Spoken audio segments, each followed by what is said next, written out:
नमस्कार शेतकरी मित्रांनो।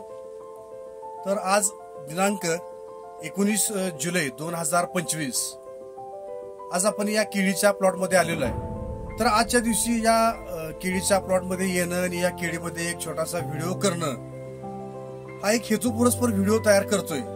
ग्लोबलायझेशन म्हणजे जागतिक तापमान वाढ, या जागतिक तापमान वाढीचे पिकांच्या वाढीवरती होणारे परिणाम, तसेच कीटकांच्या वरती होणारे परिणाम आणि त्या कीटकांचा एखाद्या पिकांच्या वरती होणारा परिणाम। बहुतांशी केळीसारख्या पिकामध्ये लाल कोळीसारख्या कीटकांचा प्रादुर्भाव हा अत्यल्प किंवा कमी प्रमाणात पाहायला मिळतो। पण या महिन्याभरामध्ये ऊन पाऊस, जे पावसाचं प्रमाण अत्यल्प आहे, उन्हाचं प्रमाण जास्त आहे, ऊन पावसाचा हा पाठशिवणीचा खेळ सुरू आहे आणि त्या पाठशिवणीच्या खेळामध्ये या कीटकांनी स्वतःच्या मध्ये काही केलेले ग्लोबलायझेशन मधले म्हणजे जागतिक तापमानवाढीचे बदल आणि या पिकांच्या ठराविक भागातल्या पानांच्या वरती आलेला रेड माइट म्हणजेच लाल कोळी या कीटकांचा प्रादुर्भाव। तर या लाल कोळी कीटकांचा प्रादुर्भाव जर काही पानांच्या मध्ये झाला तर पानांच्या पाठीमाग नेट म्हणजे जाळी तयार होते आणि त्या जाळीच्या आतल्या भागावर हे लहान लहान कीटक वनस्पतीच्या पानातील अन्नरसाचे शोषण करून त्या वनस्पतीचं पान हळूहळू लाल होतं। तर या ठिकाणी आपण बघू शकता की किती मोठ्या प्रमाणामध्ये हा लाल कोळी म्हणजेच रेड माइट सारख्या कीटकांचा प्रादुर्भाव या पानावर दिसत आहे। तर हे वरती सगळ्या पृष्ठभागावरती हे जे अतिशय सूक्ष्म प्रमाणातले जे कीटक आहेत हे रेड माइट आहेत आणि त्यांनी जे पानाच्या आतील भाग म्हणजे त्या पानाच्या आतील क्लोरोफिल खाल्ल्यानंतर ते विशिष्ट प्रकारचा एक द्रव पदार्थ सोडतात।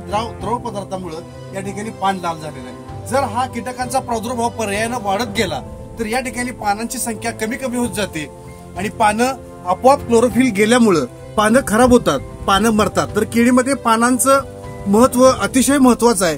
तर केळीच्या बागेला सुरुवातीपासून ते शेवटच्या कालावधीपर्यंत किमान 18 पानापासून ते वेन झाल्याच्या अवस्थेमध्ये 12 ते 13 पानं घडाच्या कापणीपर्यंत जर आपल्याला योग्य ठेवायचे असतील आणि या काही भागामध्ये इन ऍक्सिडेंटली म्हणजेच अपघातानं अशा आलेल्या किडींचं जर आपल्याला व्यवस्थापन करायचं आहे तर या कीटकांचं व्यवस्थापन करण्यासाठी आपल्याला ओमाइट आणि ऑर्बिटचे डीएसपी जे प्रेसिपिटेड सिलिका आहे की ज्या प्रेसिपिटेड सिलिकाच्या वापरामुळे या कीटकांनी तयार केलेलं नेट ब्रेक करून त्या कीटकांच्या शरीरावरच्या लिपिडवरती जाऊन चिकटून त्या कीटकांचं नियंत्रण करण्यासाठी एक प्रभावी साधन म्हणून जो आपण वापर करतो तर ते ऑर्बिटचं डीएसपी प्रति लिटर 2 ग्रॅम आणि ओमाइट म्हणजेच की जे माइटीसाइड आहे तर ते प्रति लिटर 1 ml। तर ह्या संपूर्ण बागेमध्ये जर आपण फवारणी केली जर काही या पानांच्या मध्ये विशिष्ट प्रकारे प्रादुर्भाव अतिरिक्त असेल तर असं पान कापून बागेच्या बाहेर टाकून नष्ट करावं आणि आपली केळी बाग